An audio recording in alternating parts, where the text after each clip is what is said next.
کوہ کاف، جسے کاف کا پہاڑ بھی کہا جاتا ہے، ایک قدیم اور پراسرار جگہ ہے جس کے بارے میں مختلف روایات، کہانیاں اور عقیدے پائے جاتے ہیں۔ اسلامی روایات، عربی ادب اور عوامی داستانوں میں کوہ کاف کا ذکر ملتا ہے۔ یہ پہاڑ جنات کی بستی کے طور پر جانا جاتا ہے اور اس کے ساتھ مختلف عجائبات اور پراسرار واقعات منسوب ہیں۔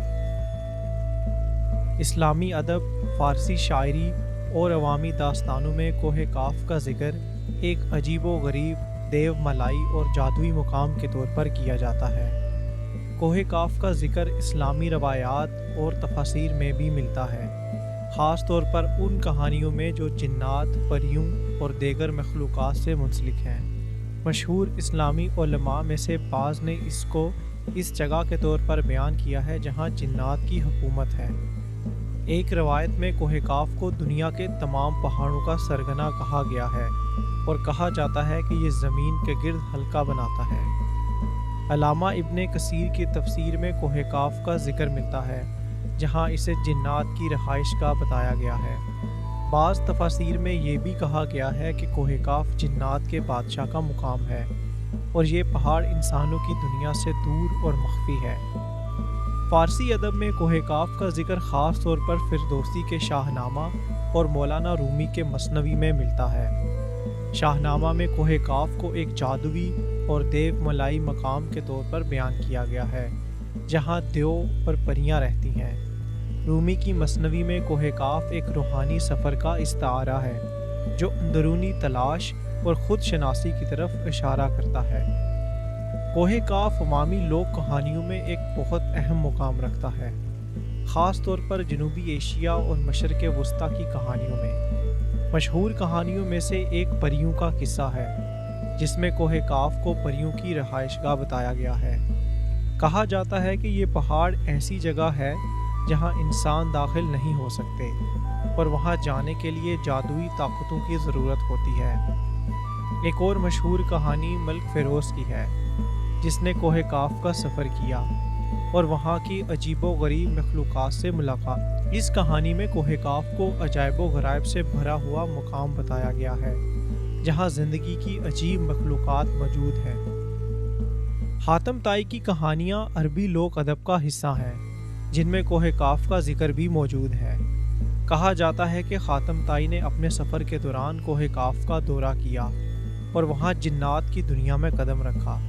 یہ کہانی عوامی ادبیات میں کوہ کاف کی پراسراریت اور اہمیت کو بڑھاوا دیتی ہے۔ امام قزوینی نے اپنی کتاب عجائب المخلوقات و غرائب الموجودات میں کوہ کاف کا ذکر کیا ہے۔ القزوینی کے مطابق کوہ کاف ایک ایسا پہاڑ ہے جو زمین کے تمام پہاڑوں کو گھیرا ہوا ہے اور یہ جنات کی بستی کے طور پر جانا جاتا ہے۔ القزوینی کی تحریروں میں کوہ کاف کو ایسی جگہ کے طور پر پیش کیا گیا ہے جہاں انسانی قدم نہیں پہنچ سکتے۔ عربی لوک کہانیوں میں کوہ کاف کو جنات کی دنیا کا مرکز کہا جاتا ہے۔ یہ پہاڑ بہت ہی بلندی پر واقع ہے اور یہاں کی فضا میں انسانی زندگی کے لیے ناقابل برداشت حالات ہوتے ہیں۔ کہانیوں کے مطابق یہاں جنات اپنی سلطنت قائم کیے ہوئے ہیں اور وہاں کا حکمران ایک طاقتور جن ہوتا ہے جو کوہ کاف کے تمام جنات پر حکمرانی کرتا ہے۔ اللہ تعالیٰ کے نزدیک لفظ کاف کی بہت اہمیت ہے۔ قرآن پاک میں سورہ کاف لفظ کاف سے شروع ہوتی ہے۔ تفسیر در منصور کے مطابق حضرت ابن عباس رضی اللہ تعالیٰ عنہ سے روایت ہے کہ کاف اللہ تعالیٰ کے ناموں میں سے ایک نام ہے۔ اللہ تعالیٰ نے اس زمین کے پیچھے ایک سمندر کو تخلیق فرمایا جو اس پوری زمین کو اپنے احاطے میں لیے ہوئے ہے۔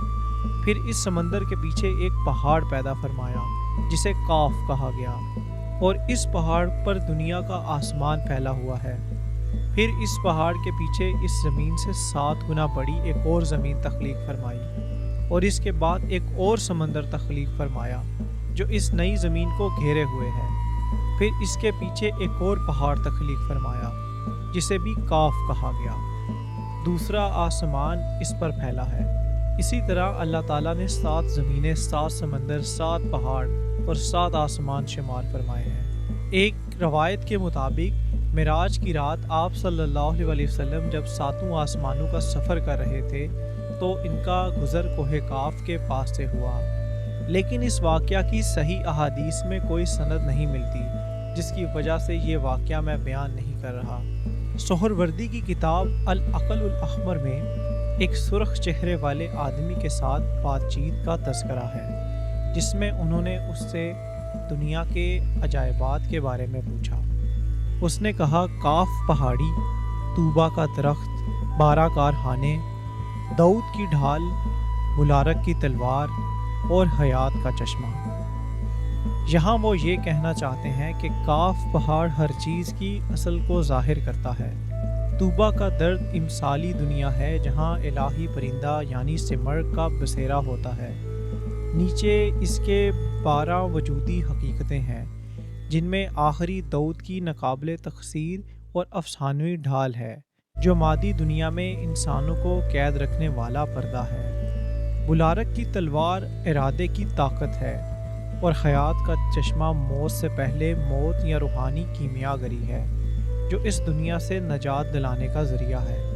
دوسرے اسلامی تصوروں میں کاف ایک پہاڑی سلسلہ ہے جو تمام پہاڑوں کی ماں ہے اور زمین کے کناروں کو گھیرے ہوئے ہے، جبکہ فارسی افسانوں میں یہ ایک کائناتی پہاڑ ہے جو دنیا کے کنارے پر واقع ہے، اور وہ غیبی دنیا کا دروازہ ہے جس کا دارالحکومت جوہر آباد یعنی جواہر کا شہر ہے۔ یہ حاتم طائی کے کاف پہاڑ کی تصویر کے مطابق ہے، جسے وہ سبز جواہرات اور زمرد سے بنا ہوا بیان کرتے ہیں اور جنوں کا مسکن قرار دیتے ہیں۔ اسلام کے 2 افسانوی شہر جابلکا اور جابلسا بھی کاف پہاڑ کے قریب سمجھے جاتے ہیں، جو زمرد سے بنے ہیں۔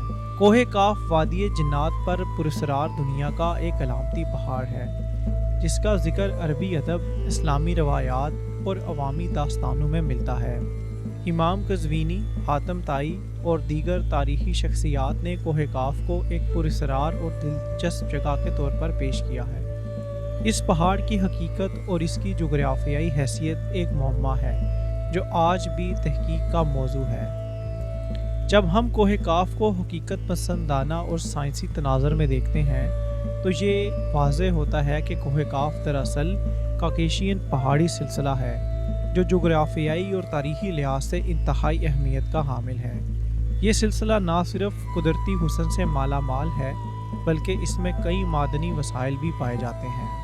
کوکیشین ماؤنٹین رینج ایک وسیع اور پیچیدہ پہاڑی سلسلہ ہے جو مشرقی یورپ اور مغربی ایشیا کے درمیان واقع ہے۔ اس پہاڑی سلسلے کا تذکرہ مختلف روایات، افسانوں اور ثقافتی داستانوں میں ملتا ہے۔ کوکیشین پہاڑی سلسلہ بحیرہ اسود اور بحیرہ قزوین کے درمیان واقع ہے۔ یہ سلسلہ شمالی قفقاز اور جنوبی قفقاز کو تقسیم کرتا ہے۔ کوہ کاف کا بلند ترین مقام ماؤنٹ ایبلورس ہے، جو کہ 5642 میٹر کی بلندی کے ساتھ یورپ کا سب سے بلند پہاڑ مانا جاتا ہے۔ کوہ کاف کا پہاڑی سلسلہ جغرافیائی لحاظ سے اہمیت کا حامل ہے۔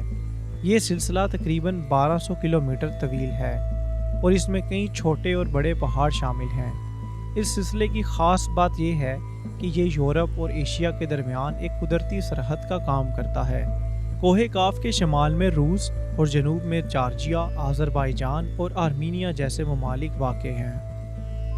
میری تحقیق کے مطابق کوہ کاف کو دیوملائی کہانیوں کی وجہ سے بہت زیادہ اہمیت دے دی گئی ہے۔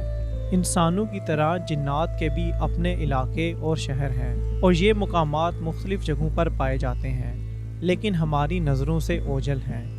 کوہ کاف بھی دیگر مقامات کی طرح ایک خاص مقام ہو سکتا ہے، چاہے وہ پہاڑوں میں ہو، دریاؤں کے کنارے یا جنگلات میں، اس سے کوئی فرق نہیں پڑتا۔ لیکن سوال یہ پیدا ہوتا ہے کہ آخر کوہ کاف کو ہی اتنی اہمیت حاصل کیوں ہے؟ کیا کبھی کسی نے سوچا کہ اگر یہ مقام واقعی کہیں موجود ہے تو کیا وہاں شیطانی مخلوقات بستی ہیں یا اللہ کی نیک مخلوقات؟ سوچئے۔